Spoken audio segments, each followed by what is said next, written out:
Recently, the federal government approved 65 years as the age for retirement in the teaching profession for both primary and secondary school education. Hello and welcome to Labor Lens. I am Sharon Ijason. We have interesting news stories for you. We would also be discussing about some of the challenges the teaching profession is faced with. We will be right back.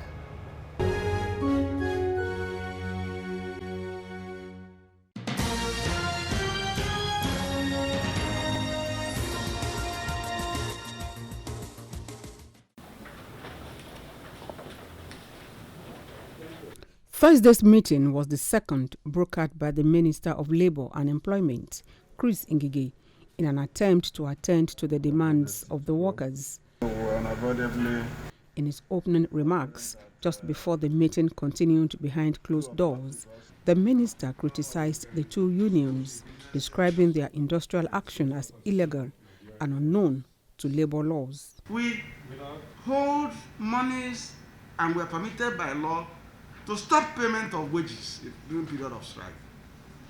We're permitted. It's in the labor laws. I didn't make the law, and President Buhari didn't make the law. It will be unfair to beat a child and ask the child not to cry. The mandate of the leadership does not come from the leadership. We have a teaming membership across the universities and inter-university centers. And what we do here is just to present to you what they have asked us to do. Nevertheless, both parties expressed hope there would be light at the tunnel at the end of the meeting. What we are doing right now is we are crying loud to you and this government. Yes, sir. And we want to assure you, we are not strike mongers. We are reasonable people. The earlier you give to us what is due to us, these actions goes off. The meeting went on behind closed doors for more than 7 hours. Angry faces walked out of the meeting's conference hall, venue of the meeting at the end, and neither of the parties spoke to waiting newsmen. At the end of the first meeting with the federal government last Tuesday, the striking university workers said the government had failed to address their critical demands. The Joint Action Committee of SANU and NASU at last Friday directed all its members to down tools pending when these demands are met. The workers' demand include payment of unpaid end allowances, rectification of the inconsistencies of the Integrated Personnel Payroll Information System (IPPIS) in the payment of their salaries, visitation panels to universities, as well as arrears of the new minimum wage.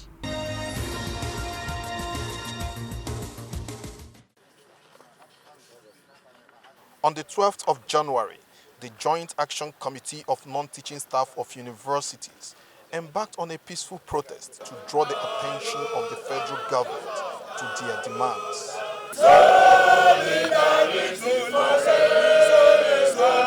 After several attempts to resolve the matter failed, the unions declared a full-blown strike. Monitoring the level of compliance, the joint unions have paralyzed administrative activities at the Federal University of Technology, Owerri. This strike already is affecting the university system. The bursary unit is closed down. No financial transaction is going on in Futo now. The registry is closed. There are students who come to a Samsung record for transcript, come for your statement of results. Everywhere is shut down. Because it is comprehensive, it is indefinite, and it is total. As we have already said, everywhere in Futo is already closed down. You have confirmed it. The Senate Building, Examinations and Records Complex, University Staff School, among others, are shut from normal activities. We are fully determined, come rain, come sun, we will be here on daily basis, not only in Futo. The whole federation, the whole university determined to stay. If they want us to stay 1 year, we will stay 1 year until our right and our demand is being met. This class shall continue and nothing shall stop until we get our own.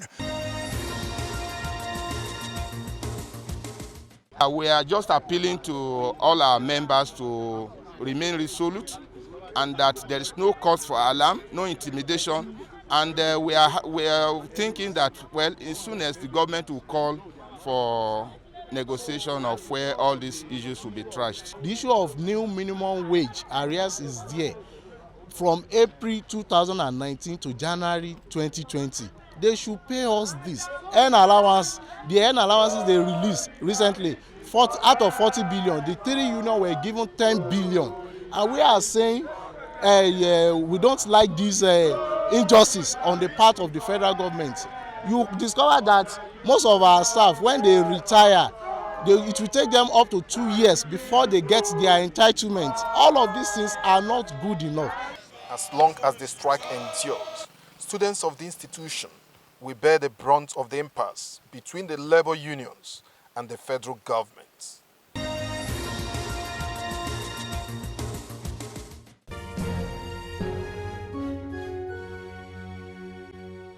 Education is core to our coming together. And what is the policy? The policy of 934.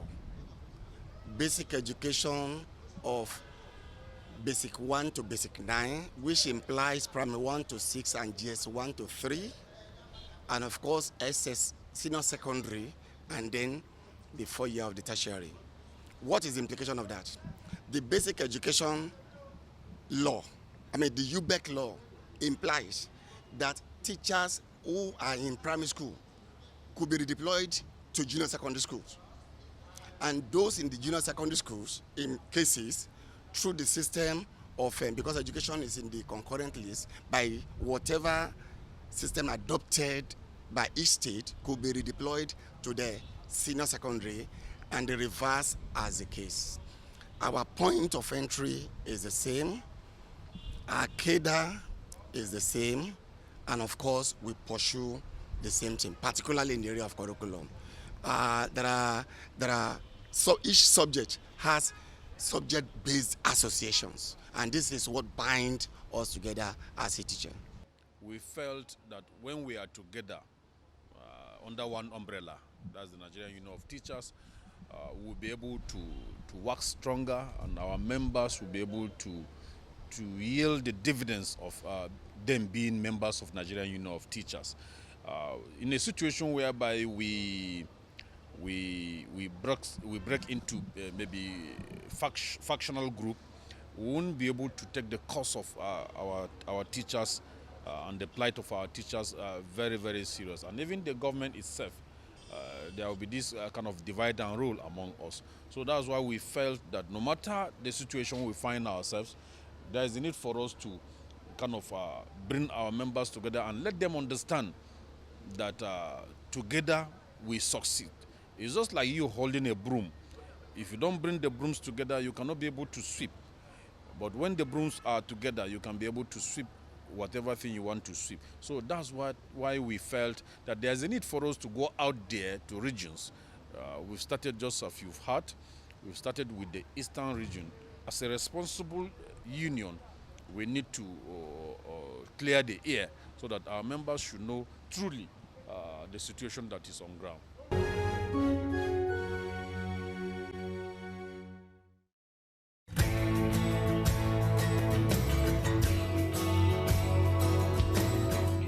On the profile interview segments this week, I will be speaking with the Deputy President of the Nigerian Union of Teachers. He gave insight in some of the challenges that the union has been faced with recently. He also gave highlights of the achievements the union has been able to make in the last 90 years. We will be right back.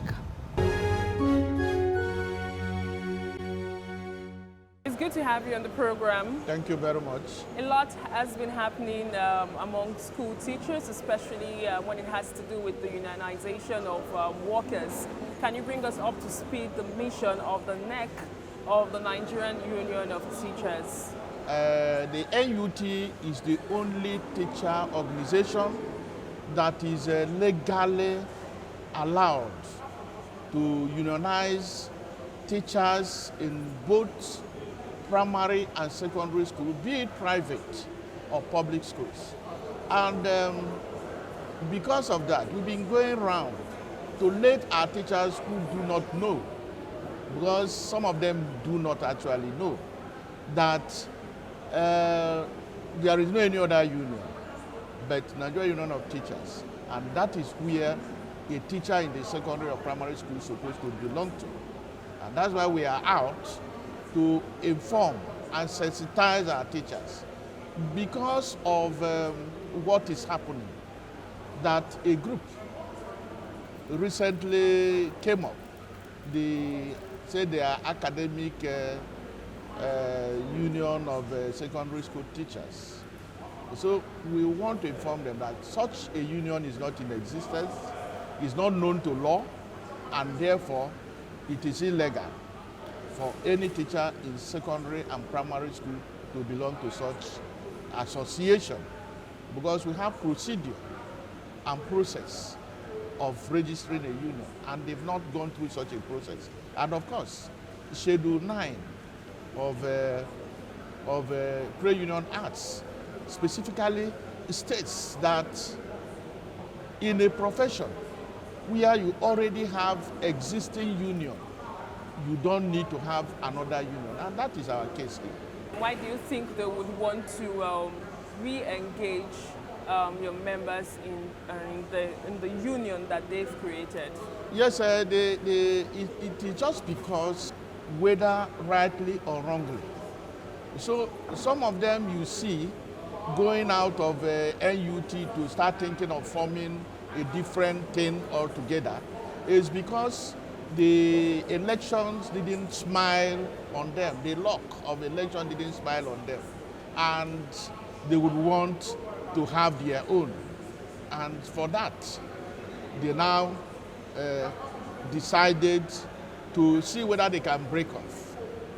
But we want to tell our members that, look, it is illegal until such a time, if such will happen. Because there's supposed to be amendment of that section of Trade Union Acts before you now go looking for a registration of another union in the same profession. Would you say that the teachers' union have been living up to expectations, especially as regards the welfare of teachers? The union have been doing a lot. We got 27.5% allowance, hazard allowance for teachers, only teachers. Other workers in teaching industry are not enjoying that unless teachers in the classroom. And aside that, it is our struggle that we got this extension of teaching time from 65, so from 60 to 65, and then 40 to 35 to 40 years. And it is our struggle. We went through all the process. We went to National Assembly, reps, to Senate, and to public hearing before this bill was transmitted to President for his assent. But because of the 8th Assembly couldn't get it done, we engaged the presidency.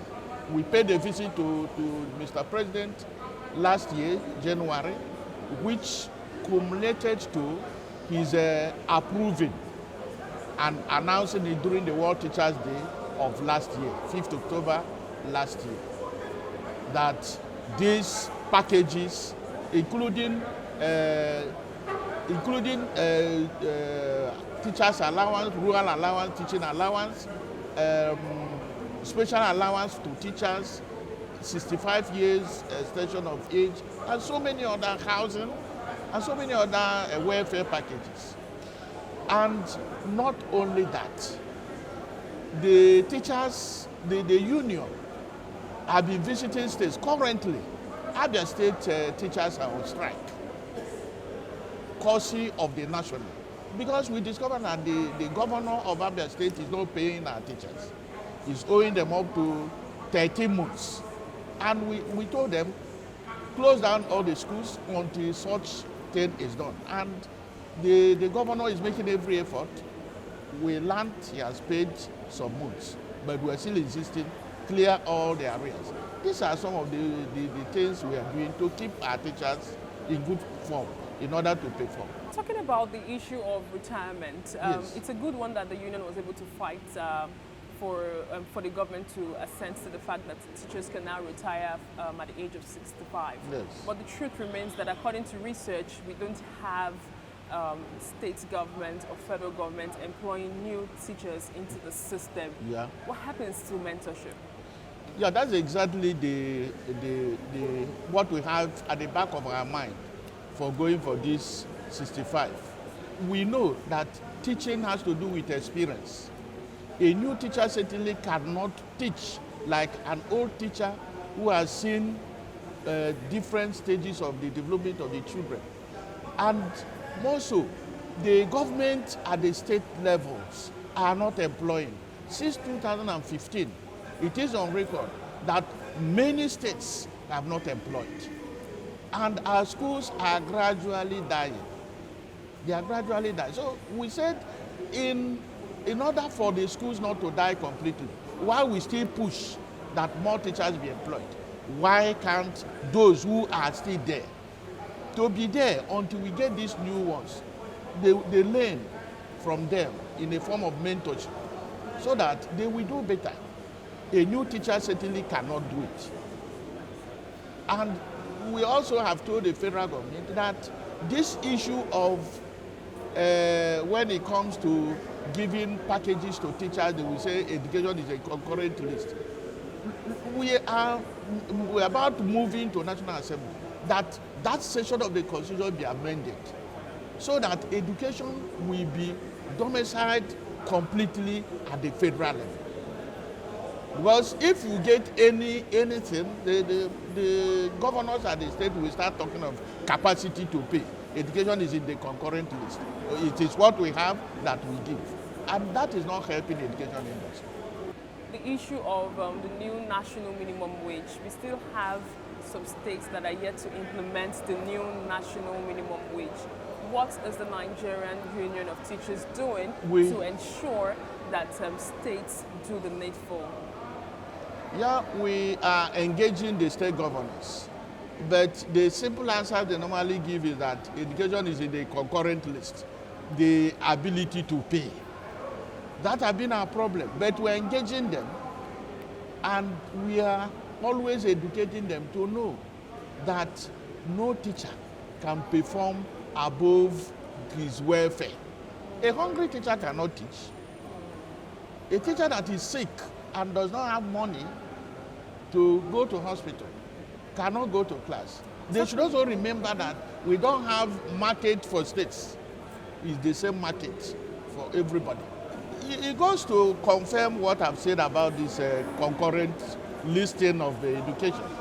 These governors are saying what they have is not enough for them. And therefore the government should increase whatever they have. But that is simply because they don't have their children in public schools. But unfortunately, most of them, if not all of them, went through public schools. So the union is saying, you must do the right thing. You must equip our schools. You must recruit teachers in our schools. You must pay whatever the federal government has approved in order to motivate the teachers to teach. The question of capacity to pay should not be there. But if it is recruiting political aides, they will quickly do it. If it is a question of spending billions of naira on campaign, they will do it. But education, no. And so those of us at the national, NUT, as a union, we have positioned ourselves to attack them frontally so that they will know without education, no country can develop. Talking about COVID-19 pandemic, which is the world is still faced with, what would be your response? I'm aware that there are some states that are still on lockdown. Students are still not being able to access education. But for those that have opened, what has been the feedback from your members, especially when it has to do with the safety of the teachers and students? The teachers are always the prey. We have told the states that before our schools resume, certain measures, certain protocols of COVID-19 supposed to be put in place. There should be sanitizer, there should be water, running water in our schools. But unfortunately, most unfortunately, you hear some states saying it is in the radio, it is in the television. The truth of the matter, we've gone around the states, most of them are not doing it. Most of them are not doing it. And what we do as a union, most of the time, we provide, apart from writing memo to government telling them, so put this in place, that will make our schools better. That will save the child, that will save the teacher and the public. The parents will also come in. We shouldn't shift it completely to the government. The parents are also advised to come in because these children are their children. Because a child who is coming to school just to contract COVID-19, the parents will not be happy. And therefore, all of us, all hands should be on deck. The union is doing a lot. We have rolled out some sanitizers, face masks to some of our schools. We have also directed our state wings to do so, so as to mitigate the spread. Now that with all this that you've said, can you tell us moving forward what will the union do at the national level to ensure that the Nigerian Union of Teachers still remain a formidable body together as one? Actually, we want to take it in two fronts. One, the case is already in court. But that notwithstanding, we are calling on our teachers. They're still our teachers. One is because whatever welfare NUT negotiates and get from government, they still enjoy it. So they are still our teachers. So we are calling on them that your failed election should not make you pull down your house. We are extending olive branch to them. Let them come. There is no case that cannot be resolved. Like we have said it severally, there are some states where these ASUs are ravaging. We go there, we bring them together. What is their problem? If it is election, we call them into the executive council of such states. And that has been dousing the list. So we are calling on their national president or whatever he calls himself to come so that we dialogue. We have already at the national level of NUT shared our positions. There are 18 at the national level. 9 to primary, 9 to secondary. So that there will be no founder and no joiner. It's our union. We should come together and make it stronger rather than one trying to mount a different house. The fewer we are in a union, the more complex it will be to us to negotiate any welfare. So the bigger the better for us. So we are asking them to come.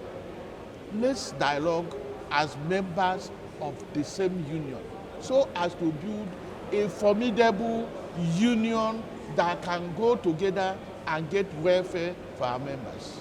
So the NUT has been in existence for about 90 years. Can you tell us some of the achievements of the NUT vis-a-vis the little crisis that the union is faced with at the moment? Yes, NUT have achieved a lot, so many.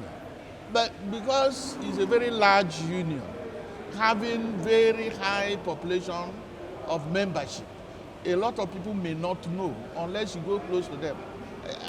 Initially, I've mentioned our welfare packages from the union, the establishment of this cooperative where we try to solve the problem of accommodation.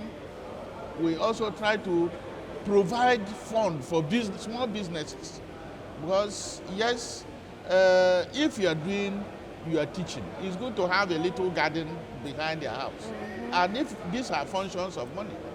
So that we established that cooperative in so many states of the federation by the union so that you have access to such soft loans that can help you establish some of this, and some people are doing very, very well on it. So finally, what should the people be expecting from NUT to ensure that the union still remain as one body? Well, is this sensitization? We want to tell our people that divided we fall, united we stand.